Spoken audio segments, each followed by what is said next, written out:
Bom, o texto de hoje, outubro de 67 ainda, ele chama o Caid Hassan, curador de Tripolitano ou a bênção do sangue. Então, continua falando aí sobre mediunidade de cura. Deixa eu só compartilhar a tela aqui para a gente poder começar.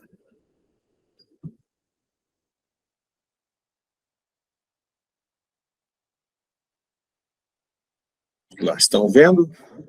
Se sim, pode começar, Soraya, por favor. Agora sim, Mário. O Caid Hassan, curador de Tripolitano ou a bênção do sangue. O fato que segue, publicado no Tour do Mundo, páginas 74 e seguintes, é tirado dos Promenades dans la Tripolitane, pelo Sr. Barão de Kraft. Muitas vezes tenho como guia e companheiro de passeio nas excursões fora da cidade o Cavasbach, chefe dos janízaros do consulado da França, que o cônsul-geral tem a gentileza de pôr à minha disposição. É um magnífico negro de Ouaddaï, de 6 pés de altura e que, a despeito da barba grisalha, conservou toda a vitalidade e toda a energia da mocidade. O Caid Hassan não é homem comum. Durante 18 anos, ao tempo dos Caramanlins, ele governou a tribo dos... Gente, hoje está cheio de umas palavras difíceis aqui. Pegadinha. Ouerchefana. E ninguém melhor do que ele soube manter no freio essa gentalha inquieta. Valente até a temeridade, sempre defendeu os interesses de seus administradores contra as tribos vizinhas e, se necessário, contra o próprio governo. Mas, ao mesmo tempo, os seus não mais podiam entregar-se aos seus caprichos e não brincavam com a severidade do Caid Hassan. Para ele, a vida de um homem era pouco mais preciosa que a de um carneiro, e certamente ficaria muito embaraçado se lhe perguntassem... Mário, você sobe um pouquinho? Lá em cima. Lhe perguntassem o número exato de cabeças que ele tinha feito cair com sua mão. Tanto a sua consciência está tranquila a esse respeito. Excelente homem, aliás, completamente dedicado ao consulado ao qual ele serve há 10 anos. Numa de nossas primeiras saídas, vi um grupo de 5 ou 6 mulheres aproximar-se dele com ar súplice. 2 entre elas tinham nos braços pobres criancinhas de peito, cujo rosto, cabeça e pescoço estavam cobertos por uma placa dartrosa e de crostas purulentas. Era horrível e desagradável de ver. Nosso pai, disseram as mães desoladas ao Caid Hassan, é o profeta de Deus que te traz perto de nossa casa, porque nós queríamos ir à cidade para te encontrar e há bem 10 dias que esperávamos a ocasião. O de Jardum, pequeno lagarto branco muito inofensível, passou sobre o nosso seio e envenenou o nosso leite. Vê o estado de teus filhos e cura-os para que Deus te abençoe. Então, és médico? Perguntei ao meu companheiro. Mário, você sobe um pouquinho, por favor. Isso. Obrigada. Não, respondeu ele, mas tenho a bênção do sangue nas mãos, e quem quer que a tenha como eu pode curar essa doença. É um dom natural de todo homem cujo braço cortou algumas cabeças. Vamos, mulheres, dai o que é preciso. E logo uma das mães apresenta ao doutor uma galinha branca, 7 ovos e 3 moedas de 20 paras. Depois se agacha aos seus pés, elevando o pequeno paciente acima da cabeça. Gravemente, Hassan tira da cintura o isqueiro e sua pederneira, como se quisesse acender um cachimbo. Bismillah, em nome de Deus. Bismillah, ele quer dizer, em nome de Deus. diz ele, e se põe a fazer saltar numerosas centelhas de sílix sobre a criança doente. Enquanto recitava o Surat el-Fatiha, o primeiro capítulo do Alcorão. Terminada a operação, chegou a vez de outro menino, mediante a mesma oferenda, e as mulheres partiam, contentes por haver beijado respeitosamente a mão que acabava de dar a saúde aos seus filhos. Muito bem, vamos dar só uma paradinha aí para a gente recapitular aqui essa introdução, né? Então, na verdade, isso aí vem de um jornal, né, trazido, o jornal é o Tour du Monde, vai trazer lá informações de Tripolitane, essa região aqui é uma região no sul da África, ali perto da Líbia, onde a França tinha colônias ali, né? Então é o Barão de Kraft que está contando essa história, e ele vai contar lá que ele andava, né, na cidade, quem servia de guia para ele ali e companheiro de passeio nas excursões fora da cidade era o Kavasbak, que é chefe dos janizaros aqui, que é o Caid Hassan. Ele vai descrever aqui como um negro muito alto ali, que tinha governado algumas tribos ali, tribos da Quechefana, né? E vai citar ali a mão de ferro com que ele governava essa turma, né, que ele chamou de gentalha inquieta. Então, esse Caid Hassan aqui era o chefe dessa tropa toda aí. Interessante que ele vai falar que ele é muito severo, né, que ele tratava a vida humana, ele falava que a vida de um carneiro era mais valiosa que a vida de um ser humano, né, e que se perguntasse para ele o número exato de cabeças que ele tinha decepado, ele ia ficar até constrangido. Então, você percebe que é uma pessoa bastante rude ali, né? Então, ele vai dizer lá também que a consciência dele está tranquila com esse fato. Então, já é interessante aí, né? Há uns dias atrás, aí, algumas quartas-feiras atrás, nós falamos bastante sobre a consciência, né? Nós estudamos aqui um texto falando sobre a consciência. Nesse caso aqui, esse indivíduo, ele, naquela função que ele fazia lá, ele matava muitas pessoas, né? Decepava a cabeça dessas pessoas, e a consciência dele não o acusava. É interessante isso, né? Porque a Marleninha aí, ó. Fala, Marleninha, tudo bem?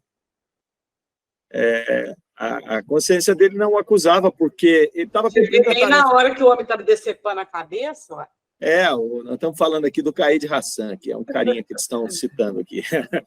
Ele caminhava com o barão lá, ele era um chefe de tribos lá no norte da África, caminhava lá com esse barão, então ele comandava essas tribos com mão de ferro, decepava essas cabeças, como estava ali cumprindo a sua tarefa naquele momento, naquela cultura, naquele espaço civilizatório ali, para ele era tudo bem, a consciência dele não ia acusá-lo mesmo, ele estava tranquilo ali com aquilo que ele fazia. E aí ele vai relatar aqui, o barão, que numa dessas saídas as mulheres se aproximaram, 5 ou 6 ali, trazendo crianças, né, e pediam ali para que ele curasse essas crianças. As crianças tinham um problema, né?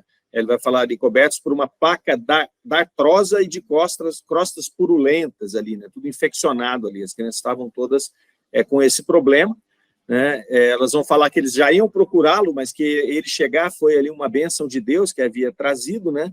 E aí ele vai e faz um trabalho ali com essas crianças. Ele tira o isqueiro, tira a pederneira dele, joga lá umas faíscas nos meninos, faz uma oração, né? E aí eles recebem por esse trabalho dele, né? E aí as mulheres se vão ali satisfeitas com o atendimento que ele tinha dado. O barão, então, vai perguntar se ele é médico, e aí ele vai dizer que não, ele não é médico, mas que ele tem a bênção do sangue nas mãos, né? Que é natural de todo homem que cortou algumas cabeças. Então, percebe-se que é um curandeiro, ele tem essa capacidade de curar, e aqui ele atribui, né? E ele vai falar ainda que é natural de todo homem cujo braço cortou várias cabeças, o que ele chama de bênção de sangue nas mãos. Então, essa é a história aqui desse Caid Hassan, né, que curou essas crianças. Vamos ver para onde vai isso aqui agora.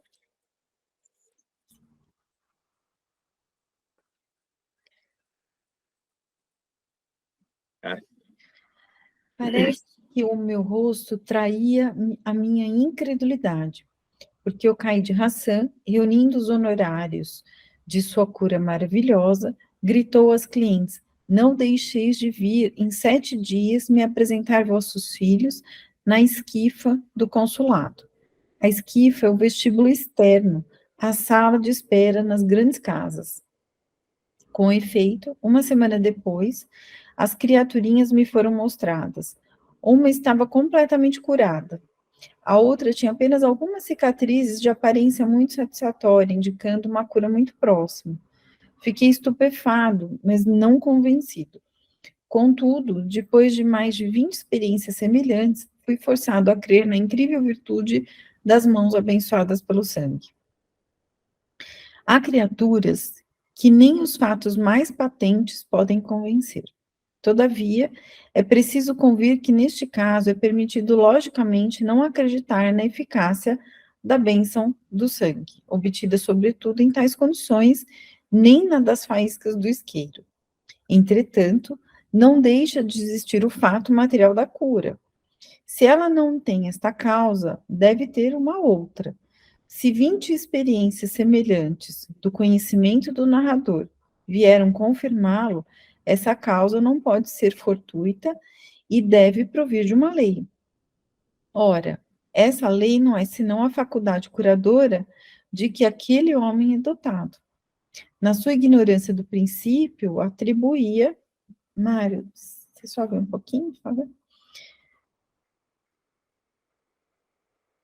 Mário, perdi aqui. Ah, aqui. Na sua ignorância do princípio, atribuía a faculdade ao que chamava a bênção do sangue, crença em relação com os costumes do país, onde a vida de um homem nada vale. O isqueiro e as outras fórmulas são acessórios que só têm valor em sua imaginação e que servem, sem dúvida, pela importância a elas atribuída, para lhes dar mais confiança em si próprio e, em consequência, para aumentar o seu poder fluídico. Muito bem. Vamos ver aqui o que nós temos nesse trecho, né? Então, o Barão viu aquelas crianças ali sendo atendidas, né?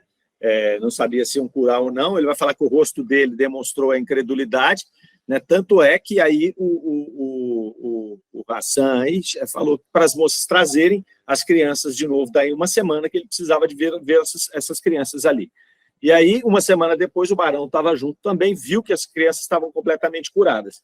Como se não bastasse isso, ele participou de outras 20 experiências na mesma linha ali, né? E ficou convencido de que essas 20 experiências tinham tido sucesso mesmo, e aí ele foi forçado a crer na virtude das mãos abençoadas pelo sangue, né, segundo as palavras dele aqui. Termina aqui a parte que é do texto, e aí começa Kardec a já dar a explicação dele, né? Ele vai falar ali que tem algumas pessoas que nem os fatos mais patentes vão acreditar, né? Nem vendo 20 vezes aquela cura vai acreditar que ela existiu ali, né? Mas, nesse caso, ele vai dizer que você pode até duvidar da eficácia das bênçãos de sangue, né? Mas não vai ter como duvidar de que alguma coisa acontece ali e que resolve a situação daquelas crianças. Ele procede àquele tratamento ali que leva à cura dessas crianças, né? Kardec vai dizer que tampouco é o isqueiro, são as faíscas do isqueiro, né, que vão fazer com que as curas aconteçam ali. Mas a cura acontece assim mesmo, né? É um fato material ali. Se ela não tem essa causa, deve ter outra. Se não está nas causas materiais, nas causas externas, né? Obviamente não vai estar no banho de sangue que o cara proporcionou, porque isso aí não faria com que uma pessoa tivesse um dom de cura, né? Muito menos na questão das faíscas ali. A Kardec já tinha estudos suficientes para afirmar isso aqui nessa época aqui, em 1867, né? Então, ele vai colocar ali que essa causa ela não pode ser fortuita e deve vir de alguma lei, né? E aí Kardec vai dizer, essa lei nada mais é do que a faculdade curadora de que aquele homem é dotado. Então, aqui ele vai nos mostrar que aquele homem tem essa faculdade curadora, como nós vimos até nos casos que estudamos anteriormente, né? E na ignorância dele, né, ele vai atribuir isso à faculdade do que ele chamava bênção de sangue. Então, muito provavelmente, essa faculdade ela foi se desenvolvendo depois que ele já tinha cometido aqueles assassinatos todos lá, e ele deve ter conhecido outros curandeiros que também tinham esses assassinatos aí na sua conta, e ele acabou inferindo isso aí. Aí Kardec vai dizer que isso aí faz parte daquele contexto que ele vivia, né? Aqueles costumes daquela época era muito natural, as pessoas não valiam nada, ali a vida de uma pessoa não valia nada, não era normal isso para eles, não era nada de fora do normal que acontecia ali. Vai dizer aqui também que as outras fórmulas, o isqueiro, né, isso tudo são acessórios, né, que só tem valor na imaginação do curandeiro. Né, isso não tem um valor efetivo na própria cura ali. Né, então, só vai servir ali para que vai dar mais confiança para ele, e a essa confiança, por consequência, vai aumentar o poder fluídico que ele tem. Então, a cura está no poder fluídico dele, não está no fato de ele ter as mãos banhadas de sangue, e muito menos naquele isqueiro, naquele ritual que ele propõe ali na hora de fazer o atendimento. Então, o Kardec começa a colocar para nós que esses acessórios eles são apenas suportes que as pessoas vão usando, né? Talvez por intuição, ou porque tenham feito a primeira vez e deu certo, e aí continuam fazendo, né? Ou porque viram alguém fazendo e faz igual. Né? Isso a gente vê muito em benzeção, né? Muitas benzedeiras usam, né, ramos de folha, usam algumas coisas ali para poder fazer o seu trabalho ali, para poder benzer a pessoa, mas nós sabemos muito bem que é a questão fluídica que está acontecendo ali. A questão fluídica desse médium curador ali que está atuando, e não os acessórios que ele usam ali, em que pese que esses acessórios, aumentando a confiança dele, dão esse suporte para aumentar o poder fluídico, conforme Kardec nos explicou aqui. Ok? Algum comentário? Ô, Mário, eu só fico me perguntando, assim, porque a gente fica com o registro, né, dessa época, mas se também havia realmente nele essa mediunidade de cura, ou se havia, claro, há uma ação fluídica, talvez, aí, né, uma manifestação, mas também tem doenças que têm um curso que se resolve, né, doenças virais, alguma coisa que se resolve por si só também, né, que não tem, assim, grandes, que não seria, né, ali uma constatação, né, com esses dois casos, eu fico me perguntando, assim, como que se constatava que era uma cura, de fato, né, porque hoje eu acho que existem outros elementos aí, né, que seriam levantados para se comprovar essa cura. Então, é só assim, pensando aqui, eu não sei se eu fico convencida, assim, com esse caso, sabe, assim, com esse relato, se não há uma coincidência aí, eu até não sei, a gente tem médicos aqui que também podem, de repente, opinar e esclarecer isso, né? Então, eu vou dar minha opinião, e depois os colegas complementam ou corrigem, porque é só a minha opinião. O que eu penso? Existem muitas doenças, de fato, que têm seu curso. Quando você atua nesse tipo de situação de cura, normalmente, por exemplo, quando ele relata 20 pessoas ali, mas vamos imaginar o seguinte, se essa doença ali, que acomete muita gente ali naquela região, né? Se essa doença vai ter um curso de cura, 15 dias, né?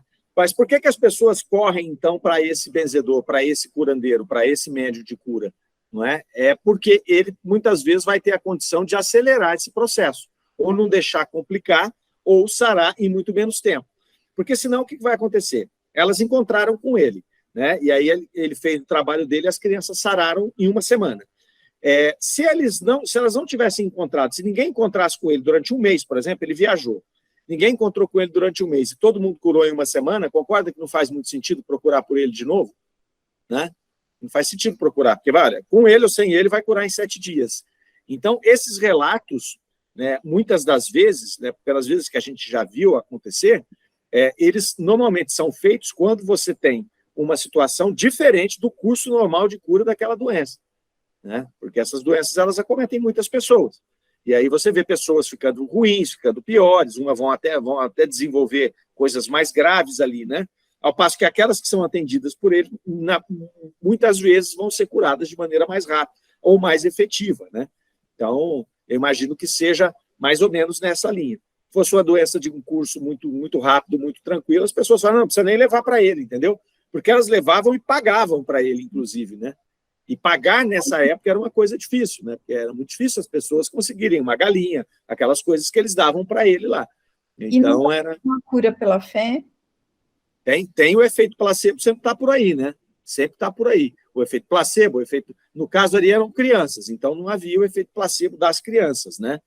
Que amamentavam ainda, ela não sabe o que está acontecendo para ela desenvolver o efeito placebo, creio eu, né? Os colegas aí corrijam também. Mas o efeito, por exemplo, do fluido da própria mãe, que acredita naquilo, ajudar, eu acho que é uma composição, né? O que vocês acham? Então, Mário, você falou sobre a mão, o ramo, né? Teve uma mulher que trouxe o netinho dela para mim, benzete quebrante. Aí ela falou, você não vai pegar o raminho? Falei, não, eu não pego o raminho. Eu acho que vai da fé da pessoa, né? Tem gente que fala, eu tenho que levar aí. Eu falo, benzo de longe também. Mas eu acho que eu tinha que levar ali, né? Porque não sei o quê. Aí não tem fé, né?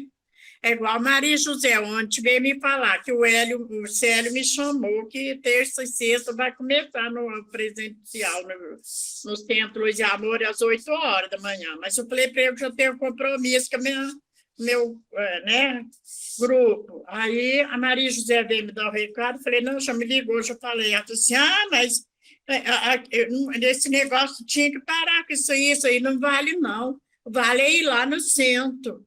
Falei, a mesma coisa, Maria José.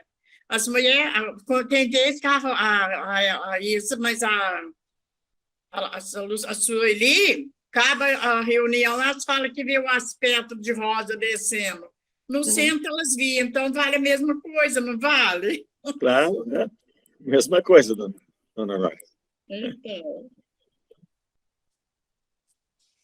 E aí, mais algum comentário com relação a essa colocação aqui?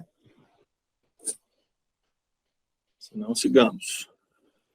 Ô, Mário, Pois não. se fosse um caso, a gente poderia pôr um ponto de interrogação. Mas eram pústulas, e numa época que não tinha anti-inflamatório, que não tinha antibiótico, não tinha nada. Uma semana depois está limpa a criança, alguma coisa ele tinha sim. Alguma coisa, algum fluido magnético ele tinha sim. Olha aí, interessante. Interessante. Não é um Informação ou dois adicional. casos, é mais de 20 casos. Então, não é fortuito assim, né? E são 20 casos que o Barão acompanhou, né? Imagina os outros todos. Ele ficou incrédulo no começo. Mas ele quer se impressionou, porque ele viu as crianças, uma semana depois, uma delas não tinha nem marca. Uhum. Então, isso não acontece normalmente. Boa informação aí, Soraya. Vem para acrescentar aí. Ó. E sem antibiótico, sem anti-inflamatório, sem antisséptico, sem nada. Alguma coisa tem a mais aí. Muito bom. Excelente. E assim, é o que a gente também pensa, né? A fama da pessoa, as pessoas se locomoverem, gastarem recursos importantes na época para levar, é porque o resultado é diferente se deixasse lá ou se consultasse alguém mais próximo, né? Viu que elas iam até ele, né? Então, sempre tem essas situações aí, sempre tem essas situações. E é óbvio que está tudo envolvido, né? Para aqueles que entendem, tem o placebo, tem a questão do ciclo natural e tem as influências todas, né? Sobretudo nesses casos que você bem lembrou aí, que a gente tinha deixado passar, que eram essas pústulas, né? Que eles que chamam aí desse treco. Mas beleza. Vamos lá, então. Vamos continuar.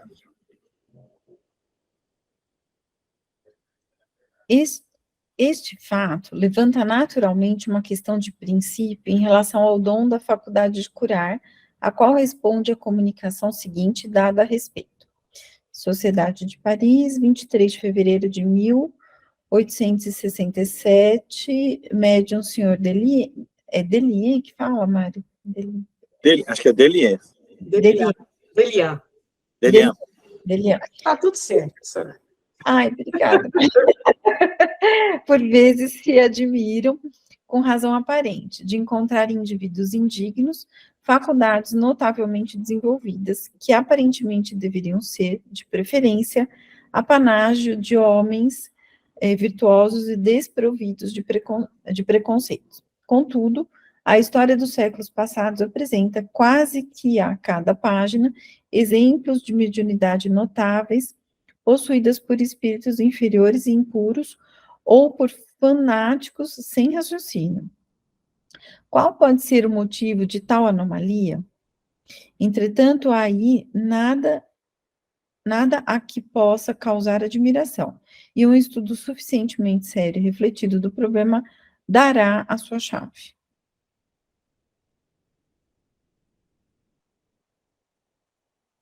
Aqui. Quando fenômenos excepcionais pertencentes à ordem extracorpórea são produzidos, o que acontece de fato é que individualidades encarnadas servem de órgãos de transmissão da manifestação. Elas são instrumentos movidos por uma vontade exterior. Ora, perguntariam a um simples instrumento o que se exigiria do artista que o põe em vibração? Se é evidente que um bom piano é preferível a um defeituoso, não é menos certo que, num como no outro, distinguir-se-á a execução do artista da execução de um aprendiz. Se, pois, o espírito que intervém na cura encontra um bom instrumento, dele se servirá com boa vontade. Se não, utilizará o que tiver na mão, por mais defeituoso que seja. Muito bom. Bom, aqui, interessante, né, que ele vai, essa comunicação aqui, ela vai nos mostrar ali essa diferença, né, porque causa uma certa admiração, como ele começa falando aqui, né, encontrar indivíduos indignos com essas faculdades, né, que são faculdades aí vinculadas à bondade, à caridade, ao amor e tudo mais, né. Então, ele vai falar que deveria preferencialmente ser apanagem dos homens virtuosos ali. E, contudo, a história, né, o Espírito vai dizer aqui que ela mostra a cada página ali exemplos de mediunidades possuídas por espíritos inferiores, impuros e fanáticos. Né? Então, o que será que causa essa anomalia, né, de tal anomalia? E ele mesmo continua dizendo que nada ali pode causar a sua admiração, não tem anomalia nenhuma ali, tem uma lei por trás desse processo, né? Tem uma lei. Então, ele vai explicar para nós que quando uma situação é ocasionada, né? Tem ali a ordem extracorpórea, ou seja, ela é feita por um ser extracorpóreo, pelo plano espiritual, por algum espírito ali, né? O que acontece? O indivíduo, na verdade, ele só serve como órgão de transmissão da manifestação, né? A gente já sabe muito bem disso, né? Ele é uma ferramenta apenas, né? Então, eles são instrumentos ali movidos por uma vontade exterior. E a gente já falou muito sobre isso aqui no nosso estudo, né, que, sendo esse simples instrumento, nós vamos ter instrumentos bons e instrumentos ruins, instrumentos mais afiados e instrumentos menos afiados. Né? Então, ele faz aqui ele dá um exemplo aqui, né, você não vai perguntar para o instrumento, né, se ele vai exigir o artista, que é o artista que vai tocar ou não vai. O instrumento é só o instrumento, é o artista que toca. E aí ele pontua que se o artista tiver à disposição dele um instrumento bom, é esse que ele vai dar preferência, e é esse que ele vai tocar de bom grado. Mas quando ele não tem o bom, ele vai usar o que ele tem na mão. Ele vai usar o que ele tem. Então, como a mediunidade ela é uma predisposição física do indivíduo, às vezes ele vai cair que o indivíduo vai ser um sujeito que não tem essas predisposições morais, ele tem até como esse aí um assassino, né? Apesar de que nem sua consciência não acusava disso, né? Mas ele tinha essa faculdade. É interessante que ele vai colocar aqui para nós que, ao tocar esse instrumento, seja o bom, seja o ruim, de qualquer forma, você consegue distinguir o artista, né? Então, você consegue distinguir o artista de um aprendiz. Então, é interessante porque essa inteligência extracorpórea, esse espírito que está atuando ali com aquele instrumento, é ele que vai ter a condição de fazer. Lógico, se ele tiver um instrumento melhor, ele vai ter maior alcance, com um instrumento menor alcance, mas ele consegue fazer. É isso que ele quis dizer ali, que mesmo com um instrumento ruim, você vai distinguir se é um artista ou se é um aprendiz. Não adianta nada dar um violino Stradivarius, acho que chama o violino mais famoso do mundo lá, para mim. Eu não sei tocar violino, não vai acontecer nada. E se der um violino, pior violino do mundo, para um violinista, ele vai tocar, né? Mesmo tendo aquele instrumento ali defeituoso. Então, interessante, ele vai usar o que ele tiver à mão e a mediunidade não vai, nesse caso aqui, né, não vai fazer distinção de um médium bom de um médium mais evoluído ou menos evoluído. Né? Então, isso aqui que ele está nos dizendo. Algum comentário? Tranquilo, né? Vamos seguir.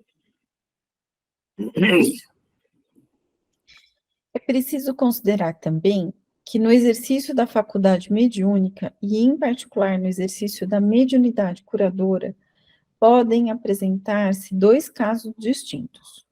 Ou o médium pode ser curador por sua vontade, ou pode não ser senão o agente mais ou menos passível de uma força motriz extracorpórea.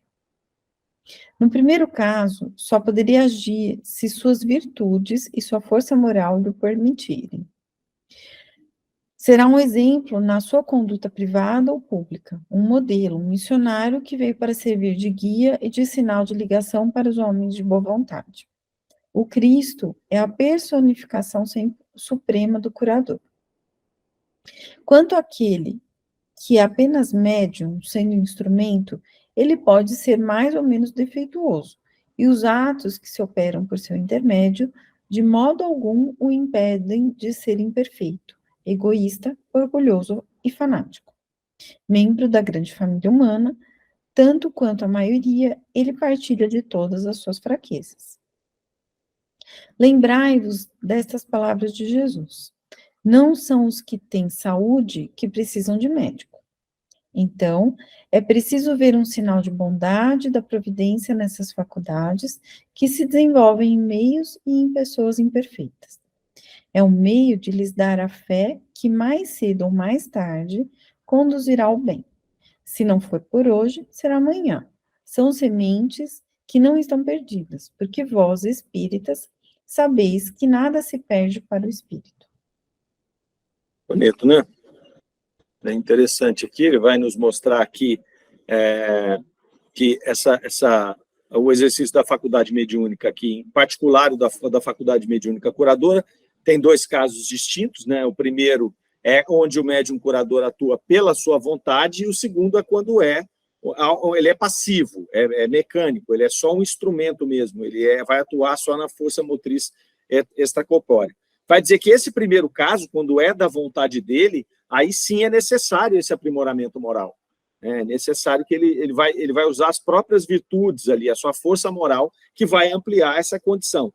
Então, ele vai colocar aqui, vai colocar o Cristo como o maior exemplo, né? A personificação suprema desse ser curador, consciente daquilo que ele está fazendo, daquilo que ele precisa fazer. Então, ele vai avançar no seu processo. Já o outro, que é apenas médium, apenas instrumento, ele pode ser mais ou menos defeituoso ali, não faz diferença nenhuma, porque os espíritos vão operar com ele de qualquer jeito. Ele é só, de fato, um instrumento. É como se ele fosse só um doador, né? Então, ele é um doador de fluido ali e vai acontecer, né? Os espíritos vão atuar junto a ele ali, ele não precisa nem saber o que está acontecendo. E aí ele vai falar que, né, de modo algum, isso aí vai forçar com que ele seja perfeito. Ele pode ser imperfeito, orgulhoso, a coisa vai acontecer. E ele é assim porque ele é um membro da grande família humana. Achei interessante o espírito comentar isso aqui, né? Então, quer dizer, a grande maioria, né, de nós, se você pegar, e quanto mais para trás a gente vai, mais materializado, mais animalizado vai ficando, né, a ponto de, nesse caso aqui, o indivíduo falar que decepou várias cabeças e está tudo bem, e estava tudo bem, porque ele estava lá caminhando junto com o barão, né, e ele trabalhava no consulado francês, quer dizer, para eles isso era uma coisa absolutamente natural. Então é interessante porque, a gente fazendo uma aspas aí, a gente vai ver quando as pessoas costumam olhar para trás e falar, não, agora está tão violento o mundo, lá atrás era melhor. Como era melhor? Né? Exemplos como esse aqui já nos mostram que não era melhor, não tinha condição nenhuma de ser melhor. Né? Hoje, uma pessoa que tivesse cometido esses atos dele aqui, ela seria evitada, ela estaria muitas vezes até presa. Né? Claro que ele era um soldado, mas ele não era só um soldado, ele era um administrador. Ele não estava em época de guerra, quando que ele fazia que ele decepava essas cabeças. Ele usava isso como uma forma de imposição da sua vontade, né? Uma forma autoritária de imposição da sua vontade ali. Hoje não é mais assim.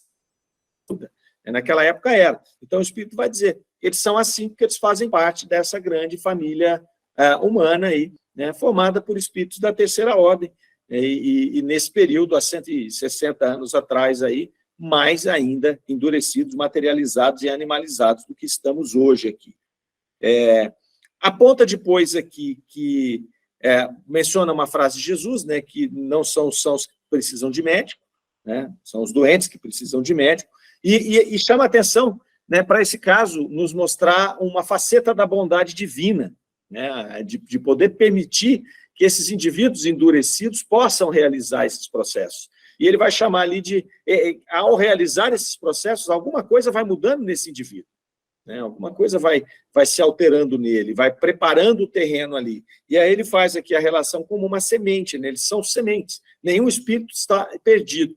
Então, permitindo que esse espírito atue nessa seara, né, de aliviar o sofrimento, de alguma maneira vai tocando esse indivíduo e vai proporcionando indivíduos melhores na frente, que aí, sendo melhores na frente, vão puxar outras pessoas através do seu exemplo, através da sua influência, e assim vai se operando, né, a nossa evolução espiritual aqui. Não fosse essa bondade divina que traz essas pérolas, que traz esses benefícios, esses extras, para nós tão imperfeitos, ficaria mais difícil, né? A gente demoraria muito mais para evoluir. Imagine só se o processo mediúnico fosse exclusivamente destinado para espíritos que já tivessem num estado elevado de moral. Então, a gente teria pouquíssimos médiuns até hoje, né? Até hoje, quem se credenciaria para esse trabalho que ele coloca aqui, que é um trabalho pela vontade dele mesmo, que ele vai se preparar e tudo mais. E quanto mais para trás fica, mais difícil de achar essas pessoas. Hoje a gente já tem um pouco mais de consciência. Então, é a bondade divina mesmo que vai espalhando entre nós aqui essas condições da gente poder testar, né, e poder vivenciar essa fé, essa intervenção. E a cura é muito, muito importante nesse momento, porque a saúde é o bem mais precioso do ser, né? Então, nesse caso aqui, as mulheres fariam qualquer coisa para curar aqueles filhos delas ali. Então, isso é uma aproximação, tanto de Deus quanto da espiritualidade, né, daqueles seres que estão ainda tão atrasados no processo evolutivo, né? Nós mesmos, aqui da grande família humana, né? Ok? Vamos lá, terminando aqui esse trecho. Se não é raro, em naturezas moral e fisicamente mais abruptas, encontrar faculdades transcendentes, isso se deve a que essas individualidades, tendo pouco ou nenhuma vontade pessoal, limitam-se a deixar agir a influência que as dirige. Poder-se-ia dizer que agem por instinto, ao passo que uma inteligência mais desenvolvida, querendo entender a causa que a põe em movimento, por vezes, colocar-se-ia em condições que não permitiriam uma realização tão fácil dos desígnios providenciais. Por mais bizarros e inexplicáveis que sejam os efeitos que se produzem aos vossos olhos, estudai-os atentamente, antes de considerar um só como infração às leis eternas do Mestre Supremo. Não há um só que não ateste a sua existência, a sua justiça e a sua sabedoria eternas. E se a aparência disser o contrário, crede que será apenas uma aparência que desaparecerá para dar lugar à realidade, com o estudo mais aprofundado das leis conhecidas e o conhecimento daquelas cuja descoberta está reservada ao futuro. Aí eu vou deixar Clélie do Plantier. Então, aqui ele vai fazer um novo comentário a respeito dessa questão desses indivíduos aí, dessas moral e fisicamente, naturezas moral e fisicamente mais abruptas, né, seres mais rústicos ali, encontrar essas faculdades transcendentes, né, se deve ao fato de que eles agem por instinto, eles permitem, até por ter essa inteligência reduzida, agindo por instinto, ele permite que essa força externa atue junto a ele, né? Então, dirija as atitudes dele ali, né? Com pouco ou nenhuma vontade pessoal. Ao contrário daqueles mais inteligentes, com a inteligência mais desenvolvida, que muitas vezes vai querer entender o processo, e ao entender o processo, às vezes coloca em condição de não permitir que ele ocorra. Olha que interessante, né? Então, ou você pega aquele ser que é inteligente, que já tem uma moral mais avançada, que já está no patamar mais avançado evolutivo para trabalhar, e aí ele vai querer, porque inclusive ele vai querer e vai estar aderente às necessidades que essa faculdade e que esse trabalho lhe impõe. Então, ele vai trabalhar pelo seu melhoramento moral cada dia para poder ser um instrumento melhor, para poder fazer aquele papel. Ou então você pega aquele que é mais rústico, que tem pouca inteligência, que vai agir por instinto. Ele sabe que ele tem aquele dom, ele vai simplesmente executar aquilo, como é o caso do nosso personagem aqui, né, que era um desses seres, extremamente rústico, e ele fazia aquilo quase que por instinto. Ele simplesmente ia lá e fazia. Se for aquele intermediário, aquele que não está com vontade de fazer os esforços, não está a fim de segurar as responsabilidades que um processo desse vai dar, mas ele já tem inteligência suficiente para saber que tem um ser extracorpóreo que está cobrando isso dele, e aí já pega a consciência para cobrar, porque ele já está mais evoluído, ele já não está tão agindo por instinto lá. Quanto mais instintivo a gente tem, menos acesso à consciência. Quanto mais inteligente, mais desenvolvido, é mais natural que a consciência comece a nos cobrar. Então, a consciência começa a cobrar e ele não está pronto para fazer esse trabalho de abdicar daquilo daquele conforto, daquela zona, chamada zona de conforto dele ali, para poder avançar. Então, o que ele faz? Ele simplesmente se coloca numa condição onde não acontece o processo. Então, a gente vê o tempo inteiro os médiuns fugindo desse processo. Eu estava agora, essa semana, em Recife, na casa de uns amigos, e a namorada do filho desse amigo meu que eu fui visitar, comentando comigo, falou, olha, eu fui num hospital de cura aqui, e o pai dela faleceu há pouco, eles estão passando uma fase difícil, ela foi procurar lá um hospital de cura que tem lá em Recife, começou a participar das palestras e tudo mais, e aí começou lá, né, dentro não sei quanto tempo foi isso, mas chegaram a dizer para ela, olha, você tem aí uma mediunidade sonambúlica de receitista, né, para ser desenvolvida, né? Então, eu não sei como eles chegaram a essa conclusão, mas foi isso que falaram para ela. E aí a pessoa que estava instruindo falou, você precisa também começar a se cuidar, né, diminuir, citou várias coisas que ela faz, que você tem que diminuir isso. Então, em sumo, promover uma reforma íntima, diminuir aquelas coisas que são mais materiais, acrescentar as coisas que são mais espirituais e tudo mais. E aí ela estava em choque, porque ela falou, olha, eu não quero isso, eu não pedi isso, eu não quero abdicar das coisas que eu faço para poder fazer esse papel, né? E aí veio me perguntar o que eu achava. Eu disse, eu não acho nada, né? Você tem que perguntar para a sua consciência o que você vai fazer. E aí o pessoal dizia a ela que ela era uma pessoa, um espírito extremamente endividado, e por isso ela tinha essa missão, esse trabalho para ser feito. E ela veio falar, você acha que eu sou endividado? Eu falei, você acha que tem alguém aqui que não é? Todos nós somos endividados, todos nós aqui estamos nesse papel de devedores por estarmos no planeta de expiação e provas, não é? Mas, se você tem essa vontade de desenvolver, você tem o livre-arbítrio para desenvolver ou não. Se você não quer abdicar de nada para fazer esse trabalho, é uma escolha sua, você pode fazer isso também.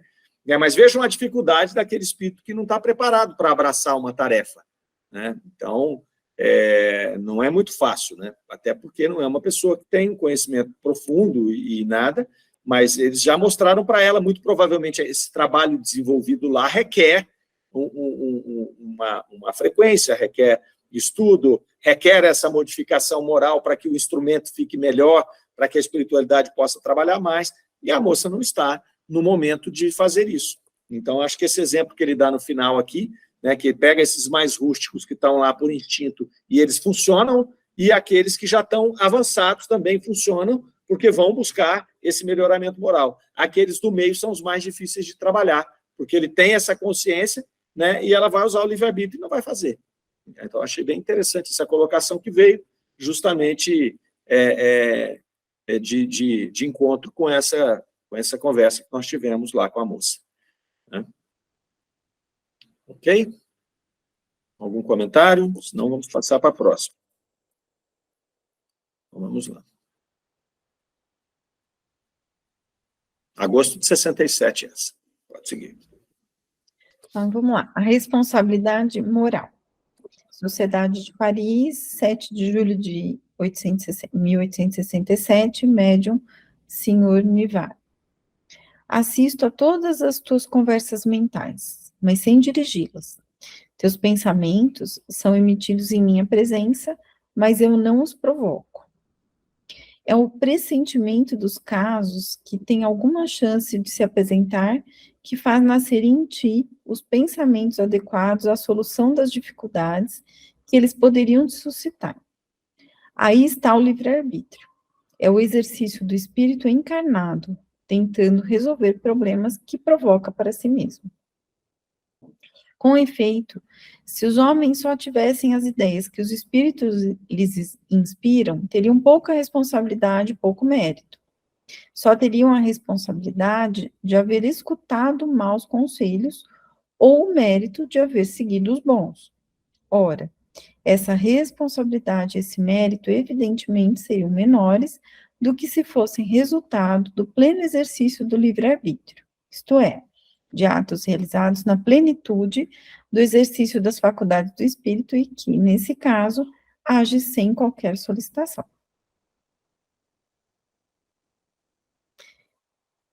Resulta do que digo que muitas vezes os homens têm pensamentos que lhes são essencialmente próprios e que os cálculos a que se entregam, os raciocínios que fazem, as conclusões a que chegam, são o resultado do exercício intelectual, da mesma forma que o trabalho manual é o resultado do exercício corporal. Daí, não se deve concluir que o homem não é assistido em seus pensamentos e em seus atos pelos espíritos que o cercam, muito pelo contrário. Os espíritos, sejam benevolentes ou malévolos, são muitas vezes a causa provocadora dos vossos atos e pensamentos. Mário, você sobe mais um pouquinho? Mas ignorais completamente que em que circunstâncias se produz essa influência, de sorte que, quando ages, julgais fazê-lo em virtude do vosso próprio movimento. Vosso livre-arbítrio fica intacto.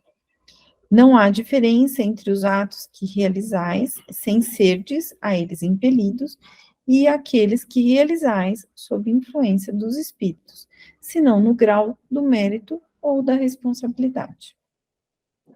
Muito bem. O interessante aqui, o texto fala sobre a responsabilidade moral, né? Então, o espírito começa falando lá que assiste, né, as conversas mentais ali, mas sem dirigi-las.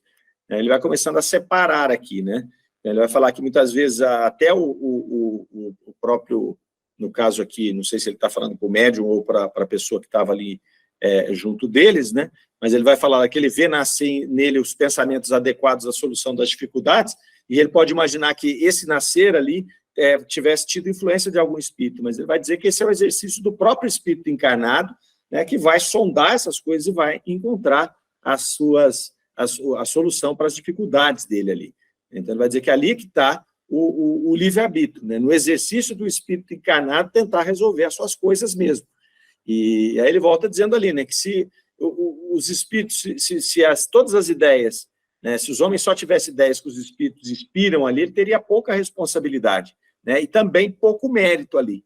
Ele só teria a responsabilidade de haver ouvido o mau conselho ou o bom conselho, mas não teria sido fruto do seu trabalho, do seu raciocínio, que é isso que faz com que a gente aprenda e é isso que faz com que a gente evolua. É interessante aqui essa primeira colocação dele, e cabe muito a nós, a gente também já falou bastante sobre isso aqui, né? Muitas vezes a gente acaba falando, nós estamos aqui envoltos nessa nuvem de espíritos que estão nos acompanhando, que estão nos intuindo, que estão aí nos influenciando de alguma maneira. Mas ele vai deixar claro aqui, que é o nosso livre-arbítrio que impera, que a maioria das vezes são pensamentos nossos mesmo que está aqui acontecendo, né? Então, senão fica muito fácil, né? A gente vai, e na maioria das vezes a gente vai falar que o pensamento ruim é do espírito, o pensamento bom é nosso, né? É meio natural, né? O que é bom sou eu, o que é ruim foi algum espírito que colocou na minha cabeça. Eu passo que não é. E ele continua aqui, né, falando que o homem tem pensamentos ali que são essencialmente próprios, né? E resultado do exercício intelectual dele mesmo. E é natural e é isso que é o desejável ali. Só que não se deve concluir nesse momento que o homem não seja assistido ou influenciado nos seus atos pelos espíritos, sejam eles espíritos benevolentes ou malévolos. Então, aqui, primeiro ele vai falar, olha, a maioria das coisas aí estão para a responsabilidade de vocês mesmos, isso não quer dizer que você não é assistido ou influenciado por esses outros espíritos. Então, às vezes você vai ser, né, mais de ordinário são eles que vos dirigem, né, o Livro dos Espíritos vai nos dizer aqui, mas ele vai dizer ali que ele vai provocar essas causas, que isso é um misto, é uma lei natural, de forma que a gente não vai saber se aquele pensamento é nosso ou do espírito. Então, aí está o livre-arbítrio também, porque a gente pode escolher aceitar ou não aceitar, pensar ou não pensar, mudar o pensamento ou continuar naquela linha de pensamento que a gente está seguindo. Seja ela influenciada por algum espírito, seja ela, tenha ela brotado do nosso próprio espírito aqui. Então, vai dizer, vocês vão ignorar as circunstâncias que isso acontece. Então, isso é muito interessante, né? Porque é uma lei natural. A espiritualidade está aqui, está nos acompanhando, está nos auxiliando, está nos influenciando de alguma maneira. Mas isso é ruim, porque então quer dizer que a gente está suscetível a isso. Isso é uma lei natural. Nós estamos, sim, suscetíveis. O que é que vai servir para nós tirarmos de uma comunicação como essa? A questão de que, se nós estamos ali, nesse misto, onde pensamentos nossos são influenciados por pensamentos dos espíritos, né, e isso a gente não vai conseguir distinguir na maioria das vezes, a não ser que o indivíduo seja um médium ostensivo e consiga, e mesmo esse vai ter momentos em que ele não vai saber, é o que está acontecendo, mas qual é a forma da gente se defender disso? Nós temos que dar mais um passo, compreender, né, como nós já compreendemos, que as companhias que estão à nossa volta estão aqui por atração e por sintonia. Então, sabendo disso, quanto mais altos estivermos em sintonia, em padrão vibratório, em padrão fluídico, melhor serão as nossas companhias, e, portanto, nós vamos fugindo dos espíritos malévolos que vão trazer coisas que não serão positivas e produtivas para nós. É isso que ele vai colocando aqui, e já vai dizendo para nós aqui que a responsabilidade é nossa. Não adianta a gente querer atribuir isso a terceiros, trata-se de uma lei natural, nós não vamos fugir dela, não dá para a pessoa falar, mas eu não queria que nenhum espírito me influenciasse, não é possível, porque nós estamos aqui com uma nuvem de espíritos que estão participando do nosso processo de vida, né? E é assim que a banda toca aqui no planeta Terra. Então, não tem jeito. Mas com o livre-arbítrio, a responsabilidade ou o mérito final é mesmo nossa. Ok? Essa é a primeira parte aqui.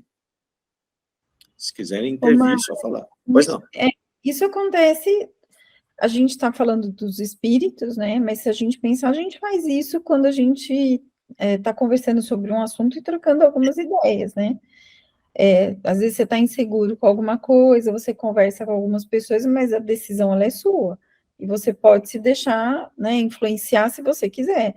É que a gente não consegue, às vezes, imaginar isso, mas da mesma forma acontece de uma maneira que a gente não consciente ali, a gente não está tendo consciência dessa influência espiritual, na maioria das vezes, né? Mas é a mesma coisa, né? Então, por isso que não dá para ter essa ideia de atribuir isso a alguém. A responsabilidade é nossa, né? E, normalmente, eu acho que quem tem dificuldade em assumir responsabilidade sobre as suas escolhas sempre vai atribuir a algum espírito, né? Que já faz isso como rotina na sua vida, né? Então, assim, eu acho que é isso. E aí, eu acho que é bacana no texto também, quando ele enfatiza a questão do mérito, porque às vezes a gente vai chegando num ponto que a gente acha que tudo também foi por influência, né? E esquece que muitas vezes não, que na verdade há um mérito da nossa decisão também, né? A responsabilidade é a única forma de você exercitar isso de fato, né? Você assumir para si aquilo que você quer e bancar, né? Não é... eu acho que é importante a gente também saber, né, que nem tudo é influência. Eu acho que também isso valoriza o exercício que a gente está fazendo aqui, né, na escola da Terra, né? É isso. Soraya, você levantou uma questão aí que você estava falando, eu estava pensando, né? Você falou do diálogo, a gente está conversando com alguém, e esse alguém está falando as coisas para nós, e a gente, muitas vezes, a gente se influencia por aquilo, né? Aliás, a gente vai trocar ideia muitas vezes com alguma pessoa para buscar alguma informação, alguma confirmação, algum caminho, alguma ideia, né? Para que a gente possa justamente ser influenciado, para que a gente possa concluir o nosso pensamento, preencher lacunas do nosso pensamento, né? Mas você falava e eu pensava o seguinte, quando você vai conversar com alguém, está trocando ideia, é uma coisa até mais provocada, né? Porque você vai lá e você tem a opção de conversar com a pessoa. Senão você vira as costas e vai embora, você não conversa com a pessoa. Mas nós somos influenciados também por questões, nas questões materiais, o tempo todo, quando nós vamos ler um livro, ler um jornal, acessar um site, ouvir uma notícia, o canal que nós sintonizamos, não é? Isso tudo nos influencia. Porque nossas ideias vêm de onde? Nós temos condição de pensar tudo o que nós pensamos e saber tudo o que nós sabemos do nosso próprio espírito? Não, é impossível, né? E a própria lei de sociedade garante que isso não aconteça dessa maneira. Nós estamos aqui em conjunto justamente para a gente trocar essas ideias e, a partir dessas ideias, sejam elas vindas do lugar que for, vão complementar os nossos raciocínios e vão fazer a gente acelerar o nosso processo intelectual e o nosso processo de evolução, tanto como seres humanos, cidadãos, como de espíritos, né? Levando, inclusive, de uma encarnação para outra. Então, a gente tem o tempo inteiro, né? Pode falar. Ô, Mário, e você falando isso, agora me veio assim, o que você acabou de falar, o quão é importante, porque hoje as escolhas que a gente faz em rede social, você é da área, domina isso, né, mais do que a gente aqui. O quanto que isso está nos dirigindo sem que a gente perceba. Né? Então, como é importante a gente tomar as rédeas dessas escolhas, né, daquilo que a gente quer ver nas redes sociais, daquilo que a gente faz como pesquisa, porque nós também somos dirigidos ali sem perceber, né? Mas não deixa de ser uma escolha, né? Então, assim, eu adorei a sua fala, assim, acho que muito atual. Pois é, e o que acontece? Hoje essa influência, como você bem colocou, ela é brutal, né? Ela é brutal. É uma coisa interessante, porque nós estamos conversando aqui. Dependendo do que a gente falar, meu telefone pode até estar paradinho ali. Na hora que eu vou mexer em alguma coisa, aparece uma propaganda e é do que nós estamos falando agora. Ou do que eu pesquiso. Quando você pesquisa, é mais evidente, né? Então, se eu pesquisar aqui agora, viagem para Nova York, 4, 5 dias eu vou receber informações, muitas subliminares, falando de viagem, entendeu? E mostrando uma determinada agência que mostra tal coisa. Só que agora a gente está num momento bem mais complicado, bem mais delicado. A gente fala e nós temos aqui um obsessorzinho. Ó. Você fala, ele está captando o que nós estamos falando e os motores aqui dentro, as inteligências que estão rodando aqui dentro, os programas que estão rodando aqui dentro, já vão nos direcionar para poder vender algum produto ou nos induzir a alguma situação ou alguma decisão, né, com base naquilo. E muitas vezes você fala, não fui influenciado. Foi sim, às vezes subliminarmente ali e tal, né? Então, aí também, pegando o gancho da sua fala, você coloca ali que a gente tem que filtrar, que a gente tem que tomar muito cuidado com relação a isso, é a mesma coisa no plano espiritual, né? O plano espiritual não é diferente disso aqui que a gente está falando, né? Por que um espírito vem soprar para mim alguma coisa ruim? Se ele sopra para mim alguma coisa ruim e eu tomo uma decisão baseado naquilo que ele me intuiu, ele teve influência? Teve, mas qual é o tamanho da influência que ele teve? Se eu não tivesse no padrão vibratório que eu estou, ele não iria nem me acessar. Se ele me acessasse, ele iria trazer um pensamento que ele pode passar por mim, mas ele vai ser absurdo. A gente tem pensamentos absurdos que são criados por nós, por resquícios do passado, pela nossa condição, e também são fruto dessa influência. E aí ele passa. E esses pensamentos absurdos, muitas vezes, eles também são fruto daquilo que a gente está se nutrindo, de notícias ruins, né, de coisas, sei lá, ou eróticas, ou violentas, ou de divisões políticas, a gente está se nutrindo, né, de racismo, de qualquer coisa. Mesmo que você não seja assim. Nutrindo-se de coisas desse tipo, é natural que, mais hora menos hora, venha um pensamento na sua cabeça. E esse pensamento tanto faz agora, se ele é um pensamento que veio pela internet, de alguma pesquisa que você fez, se ele vem de algum noticiário que você estava vendo lá e passou, ou se ele veio de algum livro que você estava lendo e num capítulo tal tinha aquela informação, ou se ele veio de um espírito que soprou para você. Não é? Agora, só vai ter a condição de te influenciar a partir do momento que você tem germes ativos daquele produto que vai crescer. Não é? É como se você vai fazer um fermento, você precisa da levedura. A gente tem essa levedura em nós ali. E aí você vai só misturar as coisas e elas vão começar a crescer em nós. Se eu sou uma pessoa totalmente refratária a racismo, qualquer pensamento racista que venha até mim, seja de uma publicação, de uma leitura, de um programa que eu estou assistindo, de um filme, ou de um espírito, o que vai acontecer? Eu sou refratário, ele bate e ele vai embora. Ele não vai me influenciar, né? Então, é por isso que o Espírito coloca aqui que a responsabilidade na última linha ela é nossa. É a responsabilidade e o mérito. São nossos. Não adianta querer imputar isso a terceiros. Né? E aqui eles não tinham internet, aqui eles não tinham. Senão esse texto seria totalmente diferente, né? Imagina o que eles tinham ali, acesso à leitura, e era raro, né? Não era fácil a pessoa ter um livro na mão, né? Ter um jornal na mão. Era uma coisa que uma parte da população somente tinha isso, né? Mas muito interessante aqui. Muito interessante. É show de bola a gente pensar nisso. Tem uma outra parte desse texto aqui, e a gente vai deixar até para tratar dela semana que vem, que já são 8h05, né? Aí a gente dá uma repassadinha nisso aqui para contextualizar e termina essa parte aqui, porque eu acho que dá para a gente fazer boas reflexões, né? Nossa, esse texto é ótimo, Mário, foi muito bom. Vamos nessa, e semana que vem a gente conclui. Tá joia? Então, beleza, meninos. Ficamos por aqui, então, hoje. Até a semana que vem. Gente, Alô, boa noite. Até semana Boa que vem. noite. Boa noite. Boa noite, obrigada. Boa noite. Deus. Boa noite.